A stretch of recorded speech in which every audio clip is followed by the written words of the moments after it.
ഉന്നത വിദ്യാഭ്യാസ മേഖലയുടെ നിലവാരം ഉയർത്താൻ സർക്കാർ ശ്രമിക്കുമ്പോൾ അതിനെ തകർക്കാൻ ചാൻസലർ ശ്രമിക്കുന്നു. ഗവർണർ ചാൻസലർ പത്രങ്ങൾ എഴുതുന്നത് ഗവർണർക്കെതിരെ സമരം, കുട്ടികൾ ഗവർണർക്കെതിരെ, സർക്കാർ ഗവർണർക്കെതിരെ. ഗവർണർക്കെതിരെ ആരും ഇവിടെ ഒരു സമരവും ചെയ്യുന്നില്ല.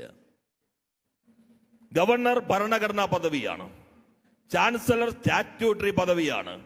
ഗവർണറെ കേന്ദ്ര ഗവൺമെന്റാണ് നിയോഗിക്കുന്നത്, ചാൻസലറെ നിയമസഭയാണ് നിയോഗിക്കുന്നത്. നിയമസഭയ്ക്ക് വേണമെങ്കിൽ ചാൻസലർക്ക് നോട്ടീസ് അയക്കാം, ഗവർണർക്ക് നോട്ടീസ് അയക്കാൻ കോടതിക്ക് പോലും കഴിയില്ല. എന്നാൽ ചാൻസലർക്ക് കോടതിക്ക് സമൻസ് അയക്കാം, നിയമസഭയ്ക്കും സമൻസ് അയക്കാം.